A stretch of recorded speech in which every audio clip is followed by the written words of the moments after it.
अस्सलाम वालेकुम, welcome to my channel Asif brain academy asifbrain.com। आज का हमारा टॉपिक है असाइनमेंट नंबर 2 ऑटमन 2022। देखिए इसका क्वेश्चन नंबर 2 ए पार्ट हम डिस्कस करेंगे और ये क्वेश्चन इम्पोर्टेंट है। क्योंकि इसलिए ये इम्पोर्टेंट है क्योंकि इसमें आप सीखेंगे चैप्टर नंबर 6 और चैप्टर नंबर 6 की बेसिक चीज़ें इसमें दी गई हैं इस क्वेश्चन में। ठीक है, तो इस तरह का क्वेश्चन अगर कोई भी आता है तो आप लोगों ने इस क्वेश्चन का सलूशन देख लेना है और इसी तरीके से ही उसको सॉल्व करना है। ठीक है, सबसे पहले तो ये दिया हुआ क्वेश्चन नंबर 2 का ए पार्ट है, उसमें कहता है कि transition of matrix of annual shift. Transition of matrix की जो ट्रांजिशन है वो annual shifts in population with in 3 provinces of a country. एक कंट्री के 3 सूबे हैं, उसकी जो पॉपुलेशन है उसकी जो एनुअल शिफ्ट है वो मैट्रिक्स के फॉर्म में दी गई है। ठीक है, उसके बाद वो कहता है कि determine whether the population will attain an equilibrium condition, कि जो पॉपुलेशन है वो इक्विलिब्रियम कंडीशन अटेन करेगी या नहीं।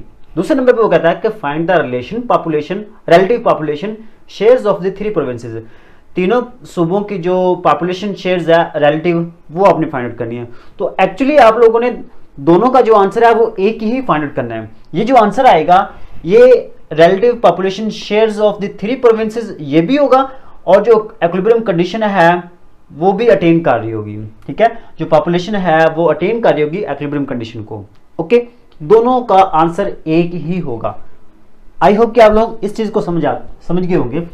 आप लोगों ने क्या करना है, लेट कर लेना है कि ये जो हमारे पास दिए हुए हैं, ठीक है, मैट्रिक्स है, इस मैट्रिक्स को आपने ऐसे लिख लेना है और इसको नाम दे देना ए का। लेट ए इक्वल टू ये सारा मैट्रिक्स यहां पे आ गया। ओके, फिर उसके बाद आपने इसका लेना डिटर्मिनेंट। कोई मुश्किल काम नहीं है, बहुत ही सिंपल क्वेश्चन है। ये आपने इसका ले लेना है डिटर्मिनेंट। ओके, डिटर्मिनेंट लेने के बाद आपने क्या करना है, ये अलामत लगानी है डिटर्मिनेंट की, ये जरूर लगानी है। उसके बाद आपने ये पहला नंबर यहां पे लिख लेना है। ये पहला नंबर यहां पे लिखने के बाद आपने ये पहली रो पहला कॉलम छोड़ देना है, बाकी ये जो 4 नंबर हैं इसको आपने यहां पे लिख लेना है। उसके बाद माइनस लगानी है और ये वाला नंबर लगाना है। याद रखना जब ये दूसरा नंबर लिखेंगे तो उससे पहले आपने माइनस जरूर लगानी है। ये डिटर्मिनेंट की कंडीशन है। ठीक है, पहले नंबर के साथ प्लस लगानी है, दूसरे के साथ माइनस, तीसरे के साथ आपने प्लस लगानी है। ये क्यों आता है, क्योंकि आप जब सीखेंगे ना वहां पे कोफैक्टर्स निकालना, जब आप वहां पे कोफैक्टर्स बनाना सीख जाएंगे, निकालना सीख जाएंगे, तो आप लोगों को ये भी पता चलेगा कि ये प्लस माइनस कैसे आता है। ठीक है, चैप्टर नंबर 6 का ही वो भी क्वेश्चन है। ठीक है, तो -0.07। उसके बाद आपने क्या करना है, ये जो फर्स्ट रो है और सेकंड कॉलम छोड़ देना है। फर्स्ट रो सेकंड कॉलम छोड़ देना है, बाकी 1 2 3 4 ये जो 4 नंबर हैं ये यहाँ पे लिख लेने हैं। उसके बाद ये +08 यहाँ पे लिखना है। फिर डिटर्मिनेंट की अलामत लगानी है। फर्स्ट रो थर्ड कॉलम छोड़ देना है, ये जो 4 नंबर हैं ये आपने यहाँ पे लिख लेने हैं।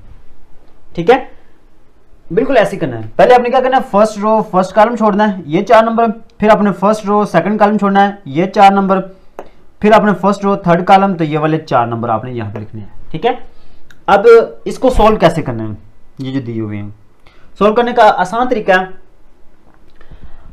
यह है कि पहले आपने इन दोनों को मल्टीप्लाई करना है। ठीक है, 0.90 0.88। ठीक है, इन दोनों को पहले मल्टीप्लाई करना है, फिर उसके बाद माइनस लगानी है, माइनस लगाने के बाद फिर इन दोनों को मल्टीप्लाई करना है। बिल्कुल ऐसे ही पहले आपने इन दोनों को मल्टीप्लाई करना है, उसके बाद माइनस लगानी है, फिर इन दोनों को मल्टीप्लाई करना है। यहां पे भी ऐसे करना है, पहले इन दोनों को मल्टीप्लाई करेंगे, उसके बाद माइनस लगाएंगे, फिर इन दोनों को मल्टीप्लाई करेंगे। तो यहां पे मैंने वैसे ही किया है कि पहले ये 0.85 एज इट इज आ गया, उसके बाद पहले इन दोनों को मल्टीप्लाई किया, फिर इसको माइनस लिखने के बाद इन दोनों को काट दिया, इन दोनों को मल्टीप्लाई किया, माइनस, फिर अगली 2 वैल्यूज को मल्टीप्लाई कर देना। -0.07 ये एज इट इज आ जाएगा। पहले इन दोनों को मल्टीप्लाई करना है, उसके बाद माइनस, फिर इन दोनों को मल्टीप्लाई करना है। ठीक है, चलें जी। उसके बाद ये 0.08 प्लस का ये मैंने लिख लिया, पहले इन दोनों को मल्टीप्लाई करना है, माइनस, फिर इन दोनों को मल्टीप्लाई करना है, वो मैंने यहां पे कर दिया।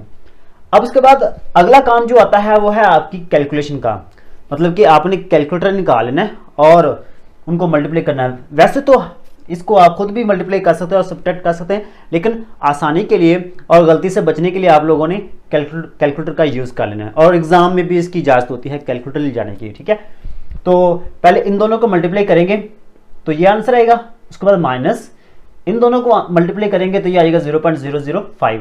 उसके बाद ये माइनस 0.07, पहले इन दोनों को मल्टीप्लाई करेंगे तो ये आंसर आएगा 0.04 माइनस, फिर इन दोनों को मल्टीप्लाई करेंगे 0.05 0.02, इन दोनों को मल्टीप्लाई करेंगे तो 0.001 आएगा। ठीक है, अच्छा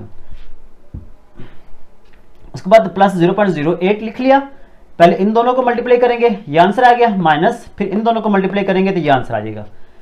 अब उसके बाद इन दोनों को सब्ट्रैक्ट करेंगे, ठीक है, तो ये आंसर आएगा, इन दोनों को सब्ट्रैक्ट करेंगे तो ये आंसर आएगा, इन दोनों को सब्ट्रैक्ट करेंगे तो ये वाला आंसर आएगा।